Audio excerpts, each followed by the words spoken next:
राधा जय कुंज बिहारी जय राधा माधव जय कुंज बिहारी जय गोपी जन वल्लभ जय गिरिवर धारी जय गिरिवर धारी यशोदानंदन ब्रज जन जन यशोदानंदन ब्रज संजन यमुना तीर बनचारी जय राधा माधव जय कुंज बिहारी हरे कृष्णा कृष्णा कृष्णा हरे हरे हरे राम राम राम हरे हरे हरे कृष्णा कृष्णा कृष्णा हरे हरे हरे राम राम राम हरे हरे हरे कृष्णा कृष्णा कृष्णा हरे हरे हरे राम राम राम हरे गोविंद बोलो हरि गोपाल बोलो गोविंद बोलो हरि गोपाल बोलो राधा रमन गोविंद बोलो राधा रमन हरि गोविंद बोलो जय राधा माधव जय राधा श्याम सुंदर राधा जय राधा केशव राधे जय राधा गोविंद राधे जय जगन्नाथाय बलदेवा जय सुभद्रा जय पंचतत्व जय पंचतत्व जय जय गुरुदेव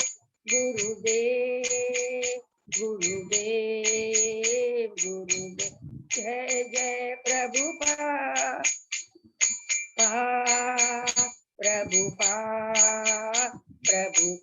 निताई गौर हरि बोल हरि बोल नाम संकीर्तन की जय श्री प्रभुपाद की जय हरे कृष्णा प्रभु जी हरि बोल। बहुत बहुत धन्यवाद माता जी, बहुत ही सुंदर कीर्तन कराया है सरोजिनी माता जी, और आशा करता हूँ सभी भक्तों ने बहुत अच्छे से कीर्तन किया। हरे कृष्णा। बहुत हरे कृष्णा संजय प्रभु, हरे कृष्णा। अभी हम लोग मंगलाचरण करते हैं। ओम अज्ञान तिमिरांधस्य ज्ञानांजन शलाकया चक्षुरुन्मीलितं येन तस्मै श्री गुरुवे नमः। श्री चैतन्य मनोभीष्टं स्थापितं येन भूतले स्वयं रूप कदा मह्यं ददाति स्वपदान्तिकं। वन्देऽहं श्री गुरु श्रीयुतपद कमलं श्री गुरु वैष्णवांश्च श्री रूपं साग्रजातं सहगना रघुनाथं वितं तं सजीवं स्वाद्वैतं स्वावभूतं परिजं सहितं कृष्ण चैतन्य देवं श्री राधा कृष्ण पादान सहगना ललिता श्री विशाखा विदांत च। नम ओम विष्णुपादाय कृष्ण पृष्ठाय भूतले श्रीमते भक्ति वेदांत स्वामिन इति नामने। नमस्ते सरस्वती देवे गौरवाणी प्रचारिणे निर्विशेषा शून्यवादी पाश्चात्य देश तारिणे। वांछा कल्पतरुभ्यश्च कृपा सिन्धुभ्य एव च पतितानां पावनेभ्यो वैष्णवेभ्यो नमो नमः। नमो महावदान्याय कृष्ण प्रेम पदाय ते कृष्णाय कृष्ण चैतन्य नामने गौरत्पिषे नमः।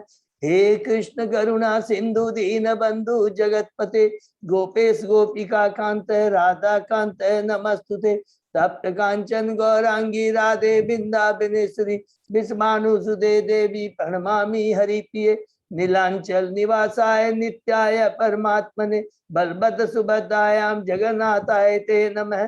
जय श्री कृष्ण चैतन्य प्रभु नित्यानंद श्री अद्वैत गदाधर श्रीवासादि गौर भक्तबिंद मुखम करोति वाचालम पंगु लंघे यत्कृपातमहं वंदे श्री गुरु मदीनतारिणम परमानंद माधवम श्री चैतन्य ईश्वरम।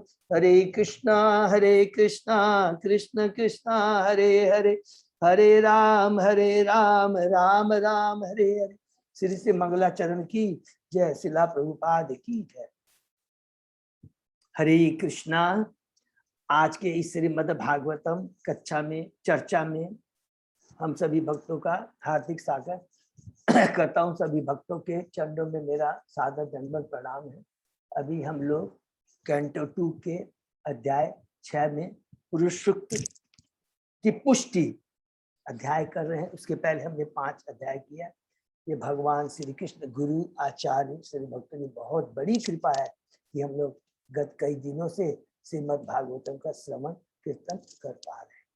तो सर्वप्रथम हम लोगों ने प्रथम अध्याय में इस अनुभूति का शुभारंभ, जो प्रथम अध्याय है, सुखदेव गोस्वामी जी परीक्षित महाराज के 2 प्रश्न है कि एक मनुष्य को अपने जीवन में क्या है करना चाहिए, उसका क्या कर्तव्य है और मृत्यु के समय उसका क्या कर्तव्य होता है, उसके बारे में बहुत सुंदर डिटेल में हमें बताया। और एक ही उत्तर दिया कि जब तक हम इस भौतिक जगत में हैं, अगर गृहस्थ हैं, ब्रह्मचारी हैं, कुछ भी है, कृष्ण को केंद्र में रख करके जीवन यापन करना चाहिए, तभी हम सही माने में मनुष्य योनि का सदुपयोग कहलाने वाले कहे जाएंगे। अगर गृह में भी अर्थात जो भगवान को केंद्र में न रख करके केवल अपनी भौतिक तुष्टि के लिए खाली भोग करता रहता है, उसको और ज्यादा से ज्यादा भौतिक सुख को प्राप्त करने का प्रयत्न करता रहता है, वो पशु के तुल्य 2 पांव का पशु है। और इसके बाद में वो विराट रूप के बारे में बताते उन लोगों के लिए जिनको भगवान के साकार रूप पर विश्वास नहीं है। और लेकिन अंत में प्रथम अध्याय के अंत में यही कहते हैं, हमें भगवान की प्रत्यक्ष विधि ही करना चाहिए। प्रत्यक्ष इसलिए वर्ड यूज करते हैं क्योंकि उसके पहले जस्ट विराट रूप के बारे में डिस्कस किया, वो इनडायरेक्ट प्रोसेस है।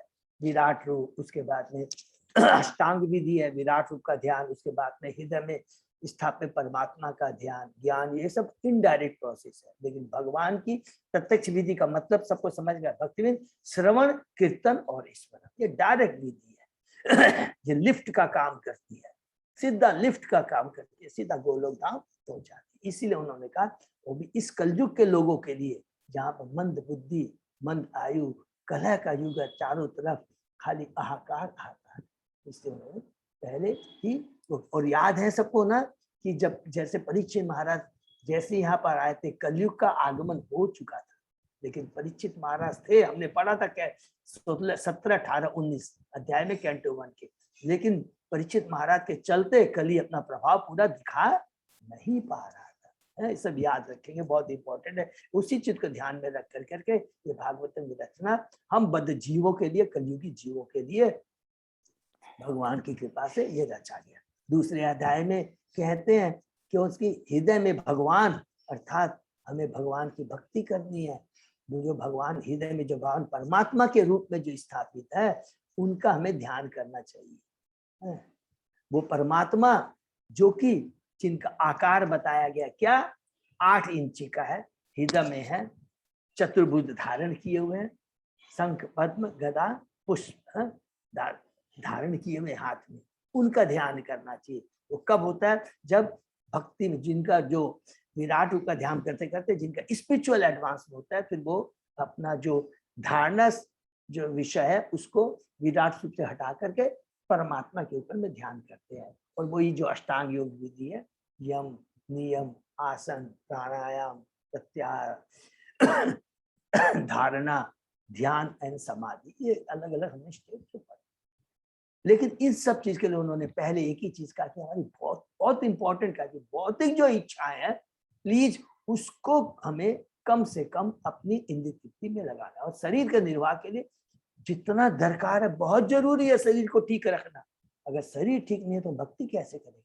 लेकिन अति सर्वत्र भजते, जितनी आवश्यकता उतना ही उसको यूज करना चाहिए। बाकी हमारे पास है बहुत अच्छा है, जितना होना बहुत अच्छा खराब नहीं है, अगर उसको हमें जिस उद्देश्य के लिए भगवान ने दिया उसमें यूज किया जाए, पर सदुपयोग भगवान की सेवा में, प्रचार कार्य में किया जाए। ठीक। और उसके बाद में कहते कि नहीं, लेकिन जिनकी अभी भी भौतिक इच्छाएं खत्म नहीं हुई है उन्हें क्रम मुक्ति के बारे में कहा गया है। और ये क्रम मुक्ति देखिए बहुत इंपॉर्टेंट है, समझ में आ गया। जैसे रीना माता जी ने भी प्रश्न किया, कोई भी एक कहीं भी लोक में चले जाइए, किसी भी लोक में चले जाइए, अब तो ब्रह्म लोक तक में सारी भौतिक सुविधाएं होने के बाद में, लंबी आयु होने के बाद में, निरोग काया होने के बाद में भी प्रभुपाद जी कहते हैं वो बेकार है। क्यों बेकार है? कि पहला चीज तो भौतिक जगत है, वहां भी मृत्यु है, और मृत्यु होने के बाद में फिर क्या होता है कि पुनः हमें अगर भक्ति नहीं है तो पुनः हमें उसी भौतिक जगत में आना, तो फायदा क्या है? चाहे हमने अष्ट सिद्धि प्राप्त कर ली, इतनी कैपेसिटी प्राप्त कर लिया कि एक लोक से दूसरे लोक में विचरण कर सकते हैं, सब बेकार है। क्योंकि ये मनुष्य योनि बहुत दुर्लभ है। उद्देश्य क्या है उसको जानना। उद्देश्य क्या है? भौतिक जगत से छुटकारा पाना। अगर हमको कहीं भी रहना पड़े, अगर वहां भक्ति है, थोड़ा शारीरिक कष्ट भी है, तो वो ज्यादा अच्छा है बजाय कि जहां पर शारीरिक सुख बहुत ज्यादा है लेकिन भक्तों का संग नहीं है, भक्ति नहीं है। देखिए कितनी गुह्य बातें यहाँ पर बताई गई है, तो ये हमें ध्यान रखना है। इसलिए दूसरे अध्याय में यही स्टेब्लिश किया है कि हमें भगवान की भक्ति करनी है। क्या? श्रवण कीर्तन स्मरण। पहले भी इस श्लोक अध्याय में, दूसरे और तीसरे अध्याय में भी यही बात कहते हैं सुखदेव गोस्वामी जी की। अगर फिर भी किसी की बहुत सारी भौतिक इच्छाएं हैं तो भी उससे क्या है, वेदों में बताए हुए नियम के अनुसार चलना चाहिए कि अलग अलग देवताओं के पास जाओ। उसका भी उद्देश्य किया कि अलग अलग देवताओं के पास, जो भी तुम्हारी इच्छाएं, हमारी इच्छाएं है, हमें देवताओं अलग अलग देवताओं के पास जाना चाहिए। फिर कहते हैं कि देखो अगर भौतिक इच्छा है तो उन सारी चीजों के लिए, चाहे आपकी भक्ति करना है, भौतिक इच्छा है, मुक्ति प्राप्त करना है, अष्टांग योग, जो भी कुछ इच्छा है, निष्काम कर्म जो करना है, उसके लिए भगवान कृष्ण के पास ही जाना चाहिए, क्योंकि वो पिता है, वो माता है, वो बताएंगे कि तुम्हारे लिए क्या उचित है।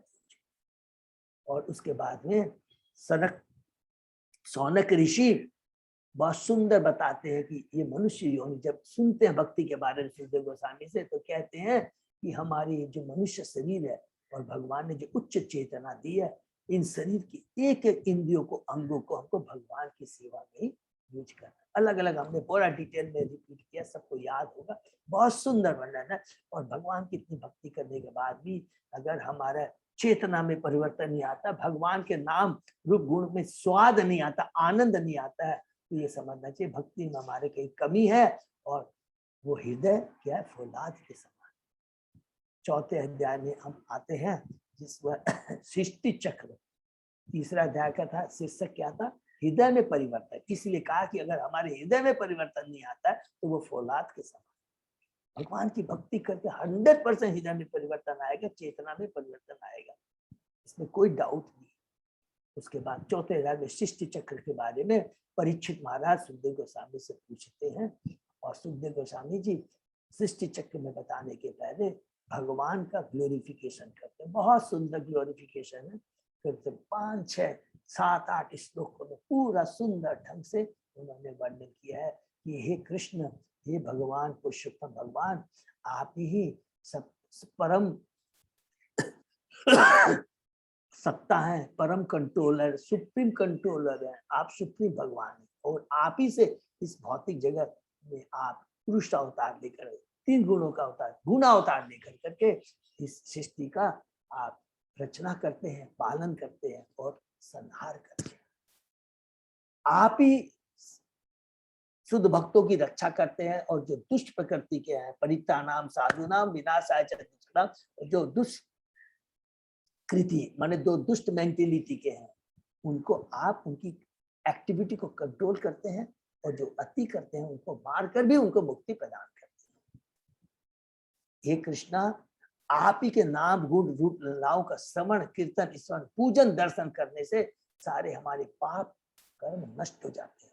और याद रखें, इसमें एक चीज और ऐड करेंगे, भगवान की भक्ति करने से पाप कर्म तो नष्ट होते हैं, लेकिन पाप करने की प्रवृत्ति भी नष्ट हो जाती है। देखिए, देवताओं की पूजा करने से हमारे पाप कर्म नष्ट होते हैं, लेकिन जो पाप करने की प्रवृत्ति नष्ट नहीं होती है। लेकिन भगवान की भक्ति में वो आध्यात्मिक शक्ति है कि पाप करने की जो इच्छा है, प्रवृत्ति भी नष्ट हो जाती है। ये सबसे बड़ा दिव्य हमारे को प्राप्ति है भगवान के नाम में। ये बहुत इंपॉर्टेंट चीज हमें याद करना है। और भगवान के चरणों में जिसने आश्रय ले लिया है, सारी आसक्ति खत्म हो जाती है, प्रेजेंट सब खत्म हो जाती है।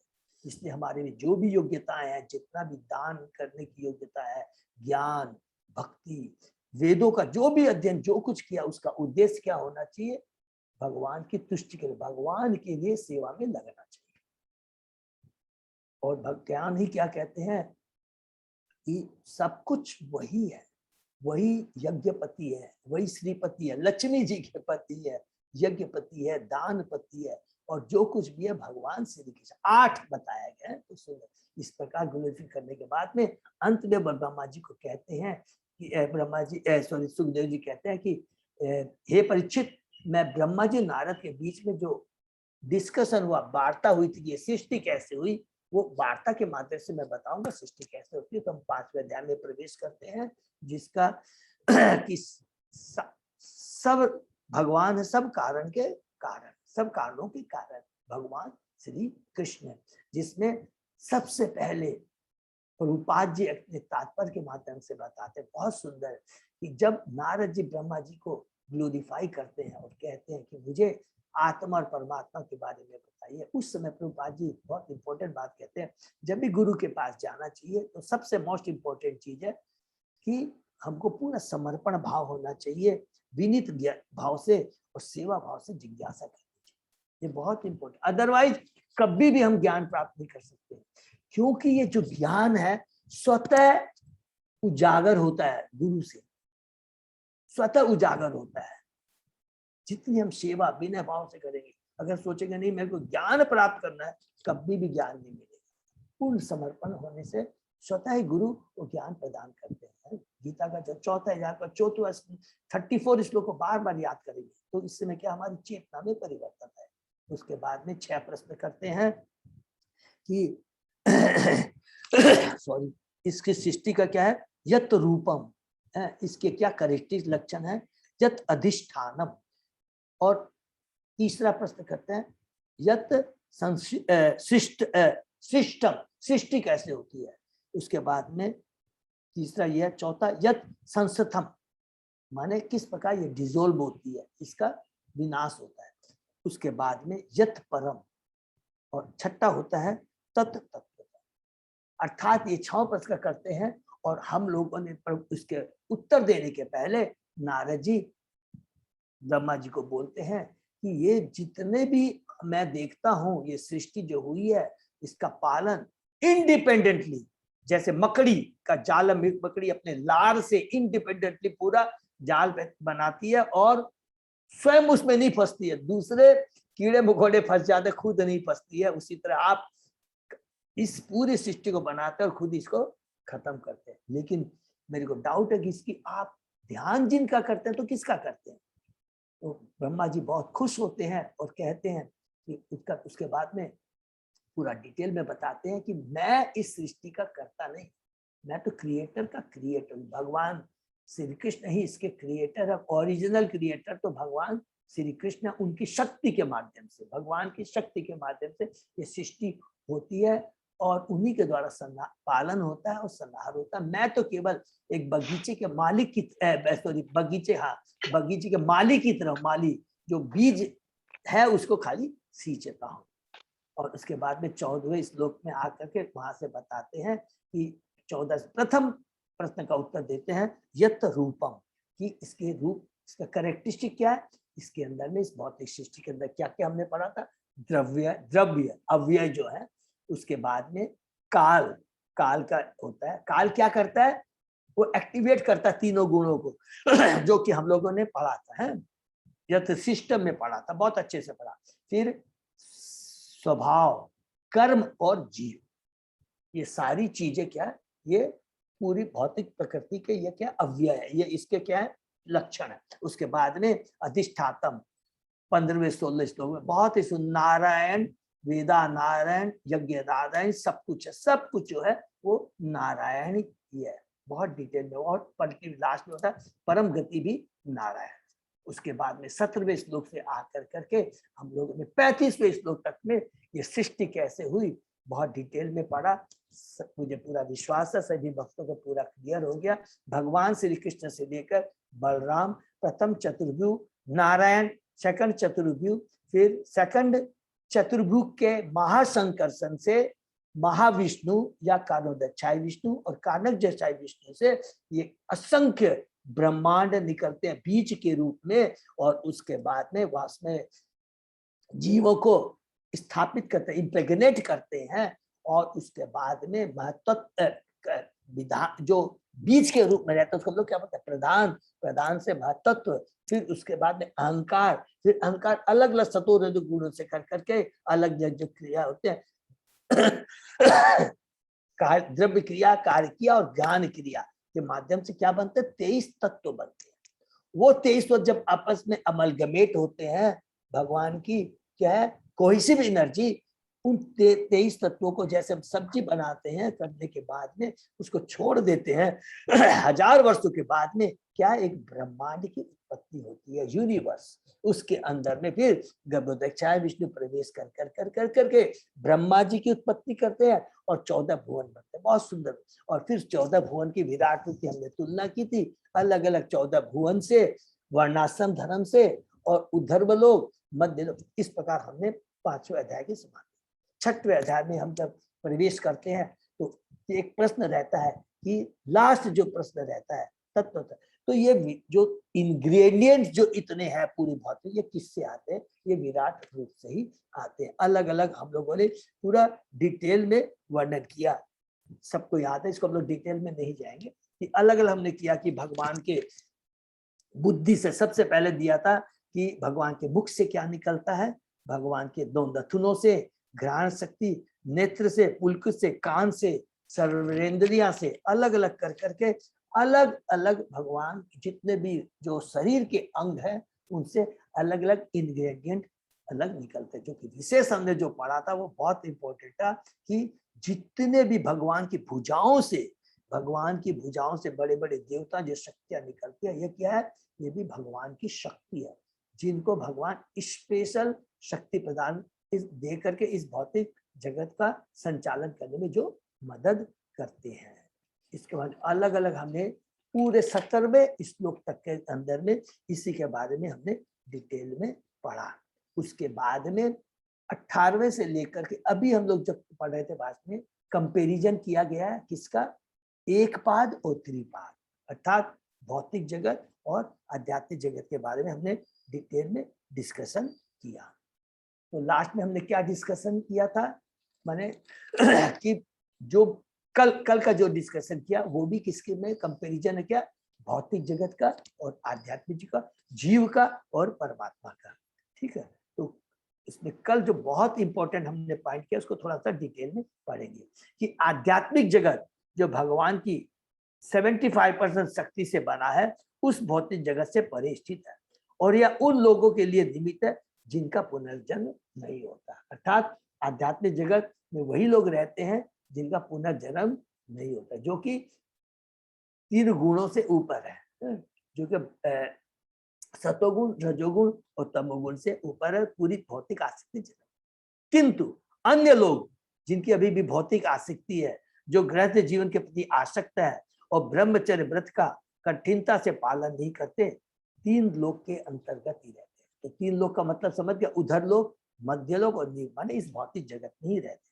प्रभुपाद जी बहुत इंपॉर्टेंट यहाँ पर कहते हैं, जिन मानवीय सभ्यता में विषय जीवन पर कोई नियंत्रण नहीं होता वह चतुर्थ कोटि की सभ्यता अर्थात जन्म मृत्यु जया व्याधि, क्योंकि उसे वातावरण में भौतिक शरीर में बंदी आत्मा की मुक्ति संभव नहीं है। ऐसे लोग जो कि भौतिक विषयों के प्रति आसक्त है, उनकी मुक्ति संभव है। जब तक इंद्रिय भोग के लिए शारीरिक भौतिक शक्ति को प्रोत्साहन मिलता रहता है, तब तक भौतिक शरीर के कारण आत्मा को बाध्य होकर जन्म मृत्यु के चक्कर में आना पड़ता है। सर्वव्यापी भगवान अपनी शक्तियों के कारण नियंत्रणकारियों के तथा भक्ति के व्यापक स्वामी, दोनों के, अर्थात किस किस के, अविद्या के भी और विद्या के। इस भौतिक जगत जो भगवान की बहिरंगा शक्ति बना, और जो अंतरंगा शक्ति से जो आध्यात्मिक जगत है, जो शाश्वत जीवन है, जहाँ पर शाश्वत आनंद है, वो दोनों भगवान के ऊपर है, दोनों के ही भगवान स्वामी है। फिर प्रभुपाद जी ने बहुत डिटेल में कल हम लोग को डिस्कस में हमने पढ़ा कि अविद्या किसको बोलते हैं, विद्या किसको बोलते हैं। तो प्रभुपाद जी कहते हैं विस्मृति, फॉरगेटफुलनेस, तो भगवान की एकपाद विभूति अर्थात भौतिक जगत में व्यक्त होती है, किंतु त्रिपाद विभूति अर्थात आध्यात्मिक जगत में जीव में यह विस्मृति नहीं पाई जाती, क्योंकि विस्मृति से उत्पन्न समस्त कर्मों से मुक्त होते हैं आध्यात्मिक जगत के लोग। और विस्मृति क्यों होती है, बहुत सिंपल है, जन्म मृत्यु, जब मृत्यु हो जाती है, जब नया शरीर हमें प्राप्त होता है, तो पुरानी जितनी भी हमारी जो विस्मृति है वो, लेकिन आध्यात्मिक जगत में चूंकि शाश्वत जीवन है, मृत्यु होती नहीं है, तो विस्मृति होने का सवाल ही नहीं होता, बहुत सिंपल। और उसके बाद में कहते हैं इसलिए भौतिक जगत का संपूर्ण वातावरण अविद्या कहलाता है, और आध्यात्मिक जगत का सादा वातावरण विद्या कहलाता है। अविद्या के क्षेत्र में सारे कार्य भौतिक प्रवृत्ति पर प्रभुता जताने के दिशा में सारे कार्य निर्देशित होते हैं। तो अविद्या का मतलब क्या हो गया कि सारे हम भौतिक कार्य में क्या बोलते हैं, प्रभुता माने ऑनरशिप, मास्टर, हम मास्टर अपने को मालिक बोलने का चेष्टा करते हैं, और मालिक बनने के लिए सारे प्रयास करते रहते हैं कि I am the owner, I am the creator, और मैं ही भोगने वाला हूँ, मैं ही भोगता हूँ, मैं ही मालिक हूँ, मैं ही करता, आई एम द डूअर। इस तरह की प्रवृत्ति है। अतः भौतिक जगत में प्रत्येक व्यक्ति प्रभुता जताने के लिए भौतिक ऐश्वर्य अर्जित करने में जुटा रहता है, और उसी लक्ष्य को प्राप्त करने के लिए कि मैं ही मालिक, आई एम द सुप्रीम, वो सारे भौतिक चीजों को जुगाड़ करने में ही अपना पूरा जीवन बिता देता है। अतः सदैव कलह या हताश, अशांति, मानसिक चिंता से ग्रस्त रहता है, और इसी प्रवृत्ति के कारण वो कभी सुखी नहीं होता, सदैव वो चिंतित रहता है, अशांति में रहता है, और क्या है, हमेशा उसमें चिंता व्याप्त रहती है। किंतु ज्ञान के क्षेत्र में जो विद्या है, जो वास्तविक विद्या है, भगवान की भक्ति की जाती है, दासत्व की भावना रहती है। अतः भक्ति कार्य को मुक्त अवस्था में अविद्या के द्वारा दूषित होने का अवसर ही नहीं बन पाता। हरि बोल, ये बहुत सुंदर बात लिखा। और जो भक्ति करता रहता है और भक्ति कार्य में व्यस्त रहता है, उसको कभी भी अविद्या के द्वारा वो प्रभावित ही नहीं होता है, उसमें स्वामित्व की भावना ही नहीं रहती, उसमें दासत्व की भावना रहती है। जितनी हम ज्यादा भक्ति करते रहेंगे, उतनी हमारी चेतना उन्नत रहेगी। भगवान को दोनों अविद्या विद्या दोनों ही क्षेत्रों के स्वामी है, और यह तो जीव पर निर्भर करता है कि वह इन दोनों क्षेत्रों में से किसको चुने। हरि बोल। इसीलिए जीव को क्या कहते हैं, तटस्था शक्ति कहते हैं। एक एक चीज को हम लोग क्लियर करते हैं, इसीलिए जीव को तटस्था शक्ति कहते हैं। उसके ऊपर निर्भर करता है कि वह अविद्या को चुने या विद्या को चुने। और लास्ट के श्लोक में 22वें श्लोक हमने पढ़ा, भगवान से ये सारे ब्रह्मांड समस्त भौतिक तत्वों, गुणों तथा इंद्रियों से युक्त विराट रूप उत्पन्न होता है, जो कि पूरा हमने डिटेल में पढ़ा। किंतु फिर भी वे ऐसे भौतिक प्राकृतियों से उसी तरह पृथक रहते हैं जिस तरह सूर्य अपनी किरणों तथा ताप से पृथक है। यहाँ पर बहुत इंपॉर्टेंट कंक्लूजन आके बोलते हैं कि यहाँ पर भौतिक जगत और आदि जगत कि सब कुछ मैंने ही, विराट रूप मेरा ही उत्पत्ति है, सब कुछ मेरे ऊपर नहीं, लेकिन मैं उससे अलग रहता हूँ, पृथक रहता हूँ। तो प्रभुपाद जी तात्पर्य में बहुत इंपॉर्टेंट बात कहते हैं, निर्विशेषवादियों को भगवान की किरणें अर्थात ब्रह्म ज्योति पर तो विचार करता है, किंतु भगवान के यथार्थ दिव्य नित्य साकार रूप के विषय में कोई जानकारी नहीं होती, जो कृष्ण के नाम से जाना जाता है। अतः वह कृष्ण अपने साकार रूप में दो भुजाओं एवं बंसीधारी के रूप में युक्त रहते हैं गोलोक धाम में। उन्हें यह ज्ञान होना चाहिए कि जिस प्रकार सूर्य की किरणें सूर्य के लिए गौण है, उसी प्रकार भगवान का ये निर्विशेष विराट रूप, जिसके बारे में हमने पढ़ा है, भी साकार पुरुषोत्तम भगवान के रूप में गौण है।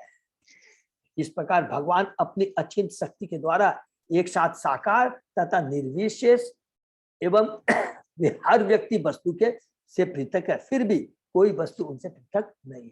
अचिंत भेदा, अर्थात समरी में भगवान से ही ये भौतिक जगत और आध्यात्मिक जगत बना। ये भगवान का निर्विशेष रूप है, ये गौण है, लेकिन जो मुख्य है भगवान का नित्य धाम। और वो ये जो है किसकी तरह, एक सूर्य की किरणों की तरह है, भगवान की ब्रह्म ज्योति की तरह है, ताप की तरह है, लेकिन ओरिजिनल भगवान सूर्य के समान है उनका गुण। तो यहाँ तक हमने पढ़ा, बहुत ही सुंदर। ये 22वां श्लोक बहुत ही पावरफुल है, उसको हमेशा बार बार पढ़ेंगे, ठीक है। तो इसके आगे हम लोग आज पढ़ते हैं। ओम नमो भगवते वासुदेवाय, ओम नमो भगवते वासुदेवाय, ओम नमो भगवते वासुदेवाय। नारायण नमस्कृत्य नरं चैव नरोत्तमं देवी सरस्वती व्यासं ततो जयमुदीरयेत्। नष्टप्रायेषु अभद्रेषु नित्यं भागवत सेवया, भगवती उत्तम श्लोके भक्ति भवति नैष्ठिकी। आराधयो भगवान ब्रजेश तनय ततधाम वृंदावनम, रमया काचित् उपासना व्रजवधू वर्गेण या कल्पिता।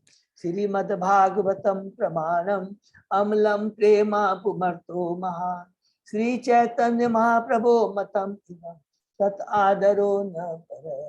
हरे कृष्णा कृष्ण कृष्ण हरे हरे, हरे राम राम राम हरे। अध्याय 6 श्लोक नंबर 23 से, ठीक है ना अजय प्रभु? हाँ Prabhu ji. Okay, thank you. तो हम लोग शुरू करते हैं। अभी तक 22वें श्लोक में हमने क्या रिपीट किया कि भगवान का 18 से 22 पहले श्लोक से लेकर 17 श्लोक में भगवान के विराट रूप अंग से सारे ये जो भी इंग्रेडिएंट्स है सारे निकलते हैं।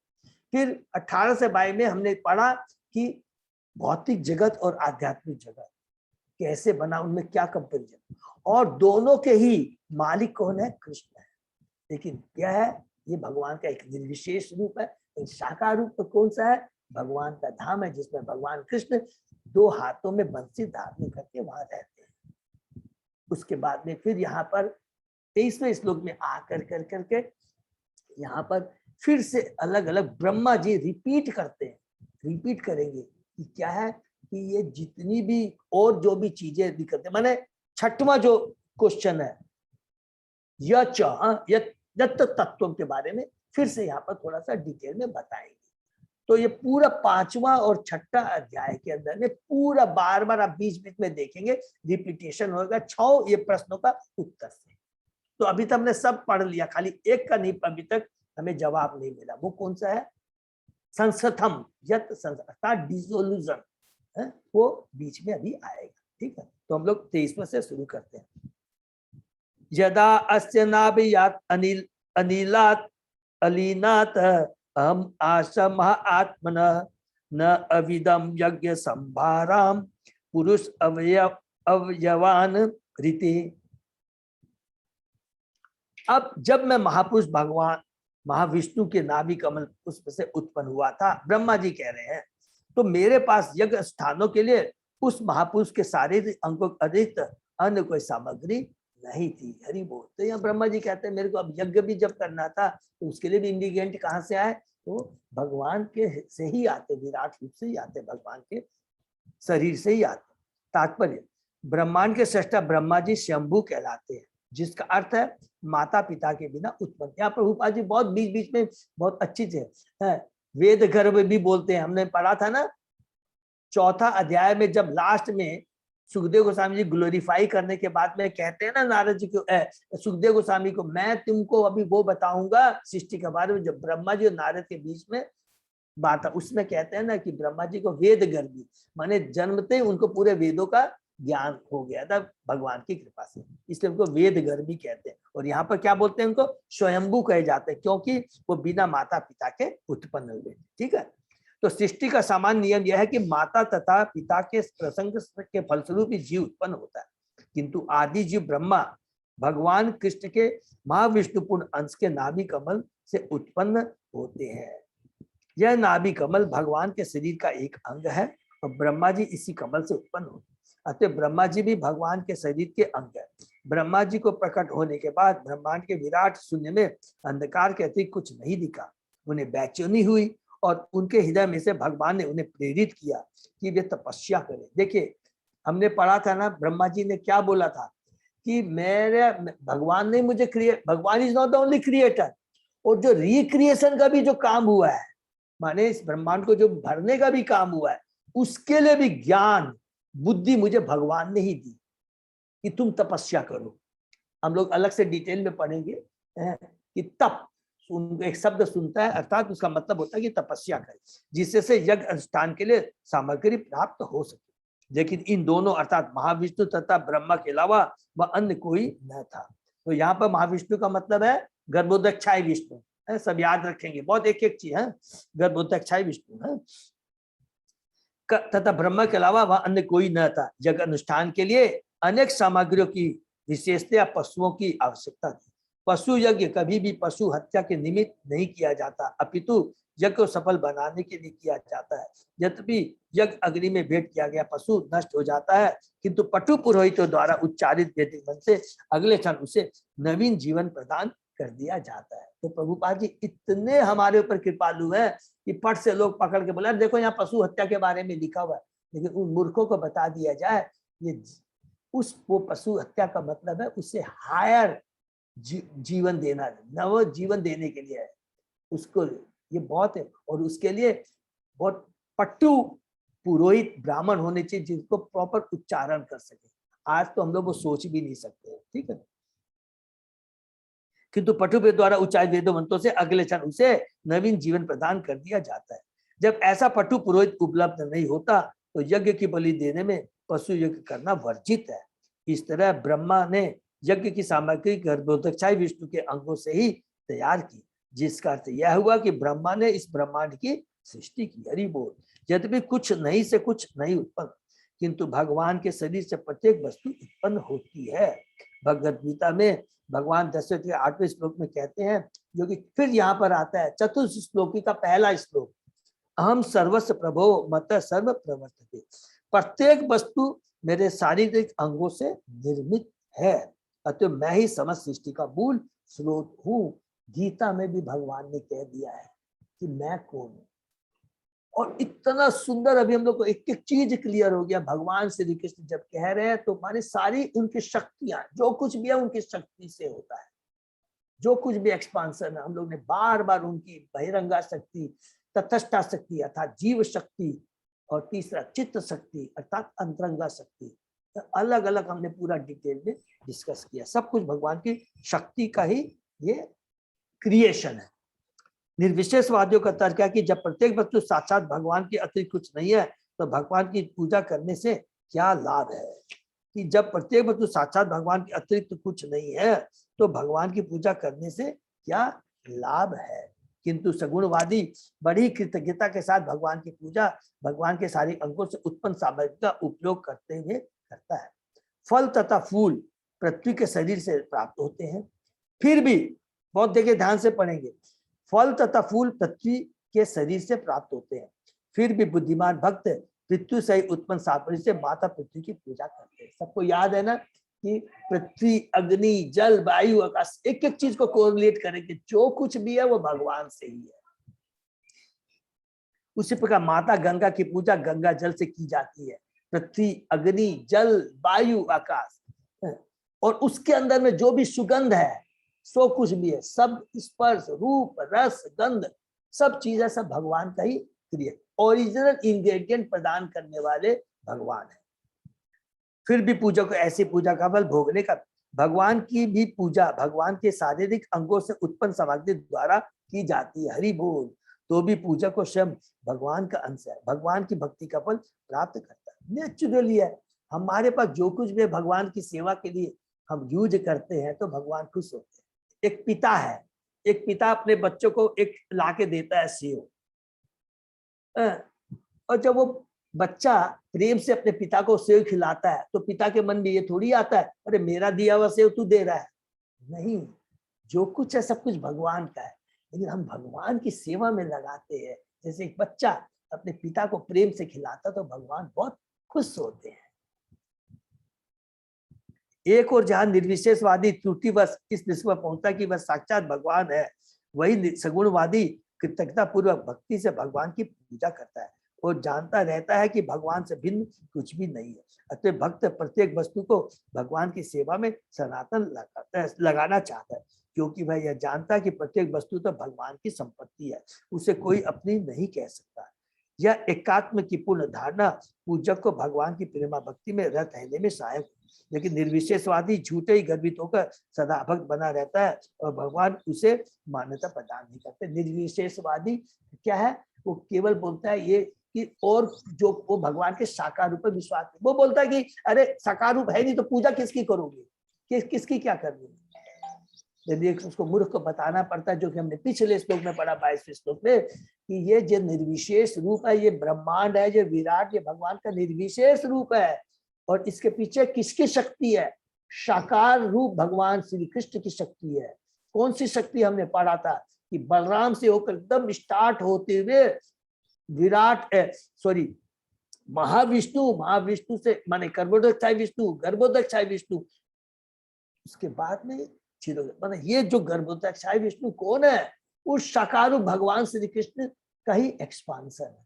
ये मूर्ख लोग वो लोग नहीं समझते, इसलिए मैं साकार ओरिजिनल भगवान श्री कृष्ण साकार रूप है, जो बंसीधारी है, दो हाथों में बंसी धारण किए वो लोग धाम में रहते हैं, उनकी पूजा करनी चाहिए।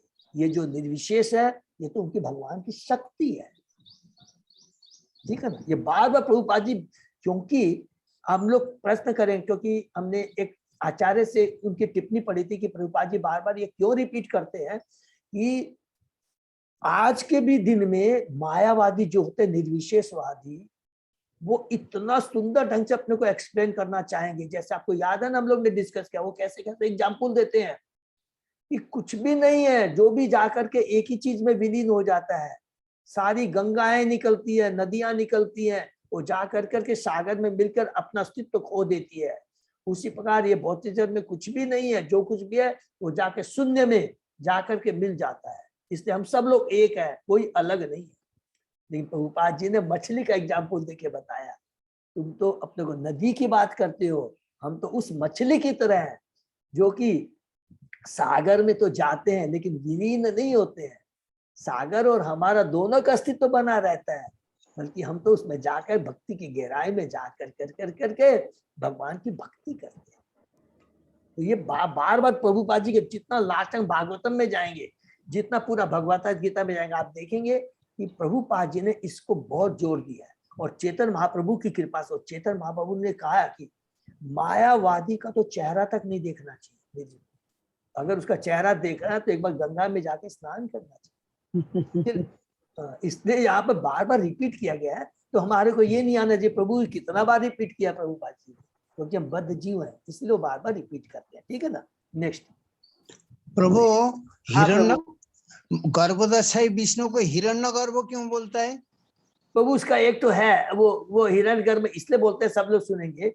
हिरण्यगर्भ में बोलता है कि एक तरह से वो जो पर्दा है ना, पर्दा ब्रह्म ज्योति का जो पर्दा, उसको हिरण्यगर्भ जैसे बोला गया कि वो प्रार्थना है, वो श्लोक है मेरे, अभी हम लोग ने इसी में पढ़ा है प्रभु, उसमें वो प्रार्थना करता है ना भक्त है कि ये हिरण्यगर्भ, ये जो पर्दा है, ये जो, हे कृष्णा इस पर्दे को हटा दीजिए, मेरे को इस पर्दे से कोई लेना देना नहीं है, इस पर्दे के पीछे तुम्हारा जो साकार रूप है उसका मैं दर्शन करना चाहता हूँ। अच्छा, वो ईशो उपनिषद का है प्रभु? हाँ, ईशो उपनिषद, यस प्रभु, वो बहुत सुंदर है। उसी को कि ये जो तुम्हारा पर्दा, इसमें निर्विशेषवादी क्या बोलते हैं, ये लास्ट जो ब्रह्म ज्योति का पर्दा है यही लास्ट है, इसी में मेरे को जाके विलीन होना है। भक्त क्या बोलता है, इस पर्दे को हटाओ प्रभु, मेरे को इस पर्दे से, इस पर्दे के पीछे दो तो तुम जो छिपे हुए दो साकार रूप में, उसका मैं दर्शन करना चाहता हूँ, ठीक है ना प्रभु। ठीक है प्रभु। नेक्स्ट,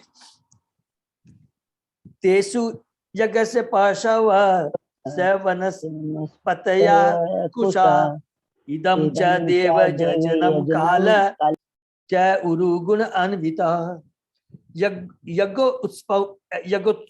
यज्ञोत्सव को संपन्न करने के लिए फूल, पत्ती, कुश जैसी यज्ञ सामग्री के साथ साथ यज्ञ वेदी तथा उपयुक्त समय बसंत की भी आवश्यकता होती है। कितनी बढ़िया बात लिखती है, देखिए यज्ञ के लिए अलग अलग फूल, पत्ती, कुश जैसी यज्ञ सामग्री के साथ साथ यज्ञ वेदी तथा उपयुक्त समय माने बसंत की भी आवश्यकता होती है। सारी चीजें किससे प्रदान होती है? भगवान से, भगवान के विराट भगवान के ही से प्राप्त होती है। तो यहाँ पर भी किस क्वेश्चन का प्रश्न हमें मिल रहा है, माने रिपीट हो रहा है, 6वां प्रश्न, इंग्रेडिएंट्स कहां से आते हैं? यहाँ पर ब्रह्मा जी बता रहे। नेक्स्ट, वस्तुनि औषधया स्नेहा रस लोभ मृद जलम ऋच यर्जुषी शामानी चातुहोत्रम च सत्तम। यज्ञ की अन्य आवश्यकताएं हैं, पात्र, अन्न, घी, शहद, सोना, मिट्टी, जल, ऋग्वेद, यजुर्वेद, सामवेद तथा यज्ञ संपन्न कराने वाले 4 पुरोहित। ये सब क्या है? सब भगवान की ही कृपा है। तात्पर्य, यज्ञ को विधिवत संपन्न करने के लिए कम से कम 4 पटु पुरोहितों की आवश्यकता होती है। एक आहुति करने वाला जिसको बोलते हैं होता, ये भी याद है, हम लोग ने भगवत गीता में भी पढ़ा था, है? एक उच्चारण करने वाला जिसको उद्गाता बोलते हैं। एक अग्नि को पृथक अग्नि की सहायता के बिना जलाने वाला अधवर्यु तथा एक निरीक्षण करने वाला ब्रह्मा। ऐसे यज्ञ प्रथम जीव ब्रह्मा के जन्म काल से ही होते आए हैं और महाराज युधिष्ठिर के शासन काल तक चलते रहे। किंतु आज के कलह तथा भ्रष्टाचार के युग में ऐसे पटु ब्राह्मण अत्यंत दुर्लभ है। अतएव इस युग में केवल एकमात्र यज्ञ का भगवान के पवित्र नाम के संकीर्तन की संस्तुति की गई है। शास्त्रों का आदेश है, हरे नाम हरे नाम हरे नाम केवलम कलो नास्ते नास्ते गतिर अन्यथा। ये भी प्रभुपाद जी ने बार बार रिपीट किया है कि और कोई यज्ञ की दरकार नहीं है, किसी भी देवताओं की किसी यज्ञ तक केवल एकमात्र जो यज्ञ है वो हरिनाम संकीर्तन। नेक्स्ट, नाम देयानि मंत्रा च दक्षिणा च व्रतानि च देवता अनुक्रम कल्प संकल्प तंत्रम एव च। यज्ञ की अन्य आवश्यकताओं में देवताओं का विभिन्न नामों से विशिष्ट मंत्रों तथा दक्षिणा के व्रतों द्वारा आह्वान सम्मिलित है। ये आह्वान विशिष्ट प्रयोजनों से तथा विशिष्ट विधियों द्वारा विशेष शास्त्र के अनुसार होना चाहिए। अलग अलग देवताओं को जो आह्वान करते हैं, और हमको याद है कि जो भगवान भक्त है, जबकि परीक्षित महाराज वो भी यज्ञ करते थे, इस तरह का करते थे, लेकिन चेतना क्या होती थी? हमारी चेतना क्या रहती है? हमारी माने जिनकी भौतिक, हे देवता, उनको आह्वान करते हैं मुझे ये चाहिए। लेकिन जो भगवान का भक्त होता है, क्योंकि परीक्षित महाराज ने पढ़ा था, क्योंकि प्रजा का पालन करते थे, वो भी सारे नियम करते थे, ज्यादा हम लोगों ने पढ़ा था कि पूरा वो भी कि धर्म अर्थ कर। लेकिन उस समय उनकी चेतना क्या रहती थी? जिस देवता का आह्वान होता तो वो क्या सोचते थे? ये भगवान के शक्तिशाली अंग है, भगवान से को रिलेट करते थे, कृष्ण से को रिलेट करते थे। ठीक है, तो तात्पर्य पढ़ते हैं, यज्ञ करने की पूरी विधि सकाम कर्म के अंतर्गत आती है। देख लीजिए, प्रभुपाद जी ने क्लियर बोल दिया। और ऐसे कार्यकलाप अत्यंत वैज्ञानिक होते हैं, इनमें विशेष स्वर के साथ शब्दोच्चारण करना होता है। यह एक महान विज्ञान है, किंतु 4000 वर्षों से काम में न लाए जाने तथा योग्य ब्राह्मणों के अभाव के कारण ऐसे कृत अब प्रभावपूर्ण नहीं रह गए, न ही इस पतित काल में इसकी संतुष्टि की जाती है। इस युग में प्रदर्शन के रूप में किया जाने वाला यज्ञ चतुर पुरुषों द्वारा मात्र ठगी है। हरि बोल। अभी जितने भी है ब्राह्मण है, जो भी है, कई बार तो देखिएगा कि वो गलत उच्चारण कही है, सही करे, हम उसको डिसाइड ही नहीं कर पाते, तो ये उल्टा भी हो जाता है ना। तो हमको इससे दूर रहना है। इस युग में प्रदर्शन ऐसा यज्ञ चतुर द्वारा मात्र ठगी है। अतएव यज्ञों का ऐसा दिखावा कभी भी प्रभावशाली नहीं हो सकता, बल्कि नुकसान वाला भी हो सकता है। सकाम कर्म भौतिक विज्ञान द्वारा और कुछ हद तक भौतिक सहाय द्वारा संपन्न किया, किंतु भौतिकतावादी लोग शब्दोच्चारण की विधि में सूक्ष्मतम प्रगति चाहते हैं, जिस पर वैदिक मंत्रों की स्थापना हुई। स्थूल भौतिक विज्ञान मानव जीवन के वास्तविक उद्देश्य को नहीं बदल सकता। इसको अंडरलाइन कर लेंगे प्लीज, बहुत इंपॉर्टेंट है। स्थूल भौतिक विज्ञान मानव जीवन के वास्तविक उद्देश्य को नहीं बदल सकता। हाँ, वे जीवन की समस्या को हल किए बिना कृत्रिम आवश्यकताओं में वृद्धि अवश्य कर सकते हैं। फलतः भौतिकतावादी जीवन शैली त्रुटिपूर्ण मानव सभ्यता की ओर ले जाती है, क्योंकि जीवन का परम उद्देश्य आध्यात्मिक अनुभूति है। कितना भी हम जो भी हमारा भौतिक, जितने भी हम यज्ञ कर ले, ठीक है, हमको भौतिक चीजें मिल जाएगी, इसमें कोई बात नहीं है अगर सही ढंग से भी किया जाए, लेकिन ये जीवन का लक्ष्य नहीं है। जीवन का तो लक्ष्य क्या है? आध्यात्मिक अनुभूति है। अतः जैसा कि ऊपर कहा जा चुका है, भगवान चैतन्य महाप्रभु के पवित्र नाम के आह्वान की प्रत्यक्ष विधि की संतुष्टि करते हैं। आधुनिक युग के लोग इस सरल विधि का लाभ उठा सकते हैं। इसको भी अंडरलाइन करेंगे, क्या वर्ड लिखा है कि आधुनिक युग के इस सरल विधि का लाभ उठा सकते हैं। प्रभुपाद जी एक एक शब्द को ऐसे यूज नहीं करते, सरल विधि है ये। बहुत कलयुग के जीवों के लिए यही संतुष्टि की जाती है, बिल्कुल सरल है, कोई भौतिक चीजों की आवश्यकता नहीं है, कोई बुद्धि की, नॉलेज, ज्ञान की दरकार नहीं है, क्योंकि यह जटिल सामाजिक संरचना की परिस्थिति में लागू होती है। इस जटिल सामाजिक संरचना की परिस्थिति में ये सरल विधि राम बाण का काम करती है। ठीक है, नेक्स्ट। गतय मतय च एव प्रायश्चितं समर्पणम पुरुष अव्यये एते संभारा संभृता मया। इस प्रकार मुझे भगवान के शारीरिक अंगों से ही यज्ञ के लिए इन आवश्यक सामग्रियों की तथा साज सामान की आवश्यकता करनी पड़ी। देवताओं के नामों के आह्वान से चरम लक्ष्य विष्णु की क्रम से प्राप्ति हुई और इस प्रकार प्रायश्चित तथा पूर्ण आहुति पूर्ण हुई। इस श्लोक में समस्त सामग्रियों के स्रोत के रूप में भगवान के व्यक्तिगत स्वरूप पर अधिक बल दिया गया है, न कि निर्विशेषवादी ब्रह्म ज्योति पर। हरि बोल। भगवान नारायण समस्त यज्ञ फलों के लक्ष्य है, अतः वैदिक मंत्र अंततो गत्वा इसी उद्देश्य की प्राप्ति के लिए होते हैं। इस तरह नारायण को प्रसन्न करके तथा बैकुंठ धाम में नारायण के प्रत्यक्ष सानिध्य द्वारा समाधिष्ट होकर जीवन को सफल बनाया जा सकता है। नेक्स्ट। इति संभृत संभार पुरुष अव्यये अहम तमेव पुरुषम यज्ञम तेनेव अयजम ईश्वरम। इस प्रकार मैंने यज्ञ के भोक्ता परमेश्वर के शरीर के अंगों से यज्ञ के लिए सारी सामग्री तथा साज सामान उत्पन्न किए और भगवान को प्रसन्न करने के लिए मैंने यज्ञ संपन्न किया। ये ब्रह्मा जी नारद जी को बता रहे, माने उसी 6वां प्रश्न का ही उत्तर कंटिन्यूएशन है, बीच बीच में कंटिन्यूएशन नहीं है, माने बीच बीच में फिर बता रहे हैं। तात्पर्य, सामान्य लोग सदैव मन शांति या विश्व शांति के लिए चिंतित रहते हैं, किंतु वे यह नहीं जान पाते कि विश्व में शांति का ऐसा आदर्श किस तरह प्राप्त किया गया। ऐसी विश्व शांति यज्ञ तथा तप द्वारा प्राप्त की जा सकती है। भगवद गीता में निम्नलिखित नुस्खा दिया गया। इसको क्या बोलते हैं? 5वां अध्याय का जो 19 उसको श्लोक को क्या बोलता है? शांति फार्मूला, पीस फार्मूला। भुक्तारम यज्ञतपस्वाम सर्वलोक महेश्वरम सुहृदम सर्वभूतानाम ज्ञातम वाम शांति विच्छति। अच्छा, इसको पढ़ लेते हैं थोड़ा सा तात्पर्य, क्योंकि अच्छे सब मैंने ये जस्ट नॉलेज की चीजें, तत्व के बारे में नॉलेज पढ़ते हैं। कर्मयोगी जानते हैं कि परमेश्वर समस्त यज्ञों के तथा संयमी जीवन के असली भोक्ता तथा पालक है।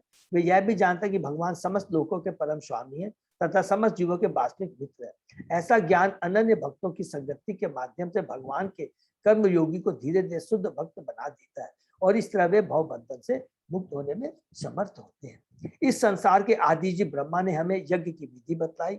यज्ञ शब्द अन्य पुरुष की तुष्टि के लिए अपने स्वार्थों के समर्पण को सूचित करते हैं। समस्त कार्यों की यही विधि है। प्रत्येक व्यक्ति दूसरों के लिए अपने हितों की बलि चढ़ाता रहता है, चाहे वह परिवार के रूप में हो या समाज या जाति अथवा देश या संपूर्ण समाज। किंतु ऐसे यज्ञ को पूर्णता तभी प्राप्त होती है जब ये परम पुरुष भगवान के निमित्त किए जाते हैं। हरि बोल। जो कुछ भी हम जो यज्ञ करते हैं भगवान विष्णु के यज्ञ, ये क्या ना गीता के 3 अध्याय का 9वां श्लोक है ना, यज्ञ अर्थात कर्म, यज्ञ कि जो भी यज्ञ करो, जो भी भगवान के यज्ञ अर्थात कर्म अदरवाइज वो बंधन का कारण होता है। तो श्लोक मेरे को ठीक से याद नहीं आ रहा है, तीसरा अध्याय का 9वां श्लोक है, जो कुछ भी करे वो भगवान की थी।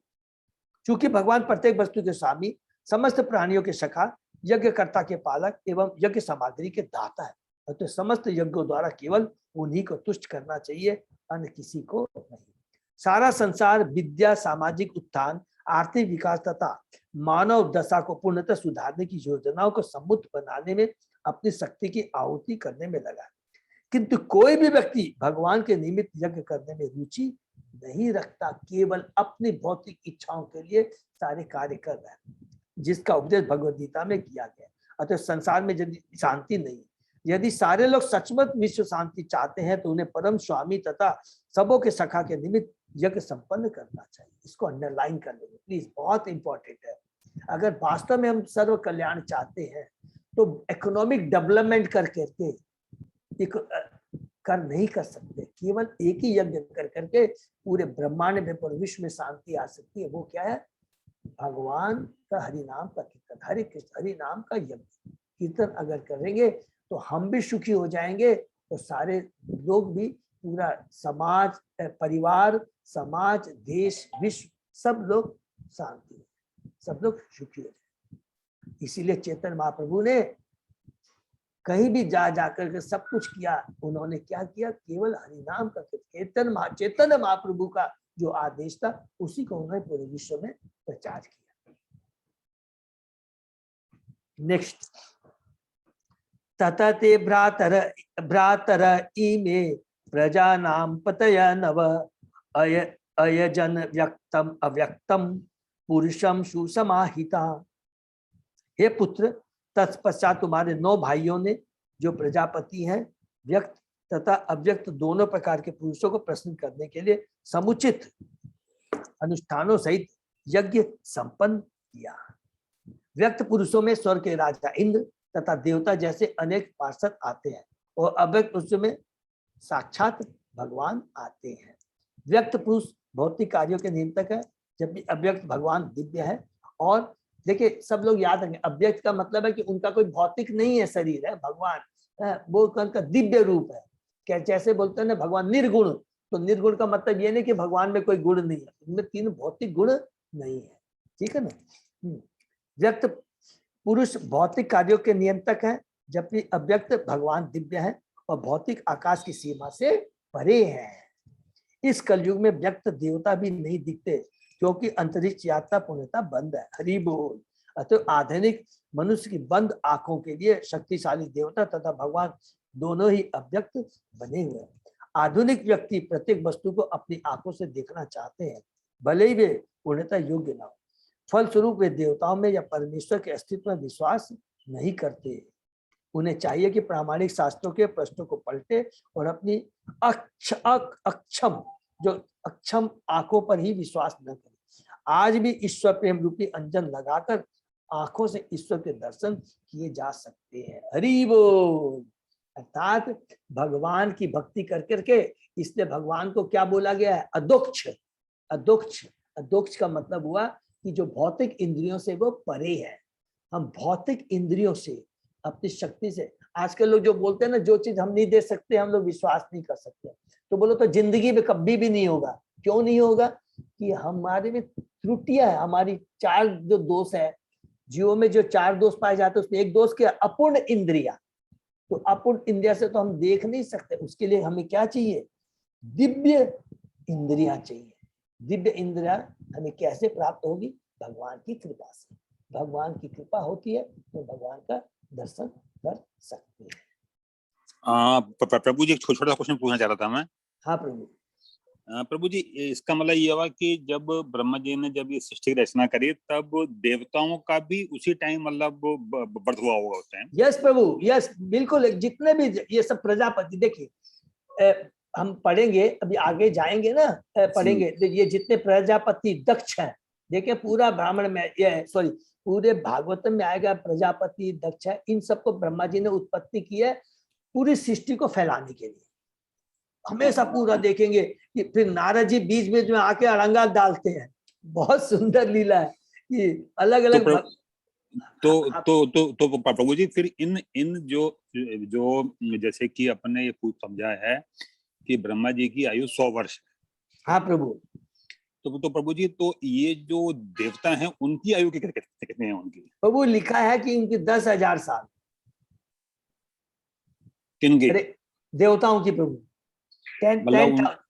हाँ मतलब नहीं 10,000 कौन से वाले? हमारे वाले या ब्रह्मा जी वाले?